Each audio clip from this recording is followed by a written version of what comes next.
Exodus chapter 2. And there went a man of the house of Levi, and took to wife a daughter of Levi. And the woman conceived and bare a son, and when she saw him that he was a goodly child, she hid him 3 months. And when she could not longer hide him, she took for him an ark of bulrushes, and daubed it with slime and with pitch, and put the child therein. And she laid it in the flags by the river's brink. And his sister stood afar off to wit what would be done to him. And the daughter of Pharaoh came down to wash herself at the river, and her maidens walked along by the river's side. And when she saw the ark among the flags, she sent her maid to fetch it. And when she had opened it, she saw the child, and behold, the babe wept. And she had compassion on him, and said, "This is one of the Hebrews' children." Then said his sister to Pharaoh's daughter, "Shall I go and call to thee a nurse of the Hebrew women, that she may nurse the child for thee?" And Pharaoh's daughter said to her, "Go." And the maid went and called the child's mother.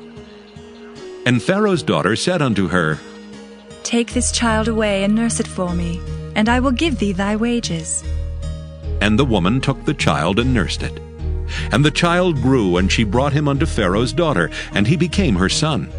And she called his name Moses. And she said, "Because I drew him out of the water." And it came to pass in those days when Moses was grown, that he went out unto his brethren, and looked on their burdens. And he spied an Egyptian smiting an Hebrew, one of his brethren. And he looked this way and that way, and when he saw that there was no man, he slew the Egyptian, and hid him in the sand. And when he went out the second day, behold, 2 men of the Hebrews strove together. And he said to him that did the wrong, "Wherefore smitest thou thy fellow?"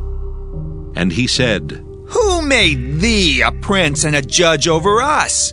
Intendest thou to kill me, as thou killedst the Egyptian?" And Moses feared, and said, "Surely this thing is known."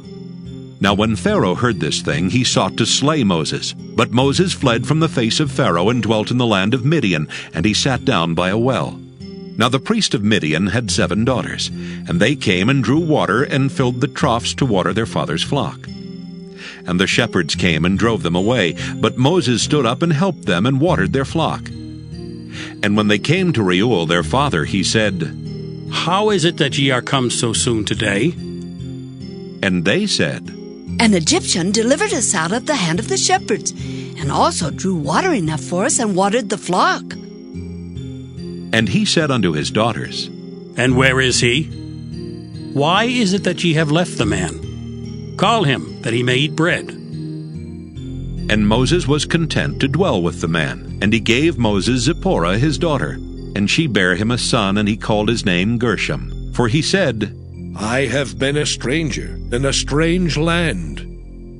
And it came to pass in process of time that the king of Egypt died. And the children of Israel sighed by reason of the bondage, and they cried, and their cry came up unto God by reason of the bondage. And God heard their groaning, and God remembered his covenant with Abraham, with Isaac, and with Jacob. And God looked upon the children of Israel, and God had respect unto them.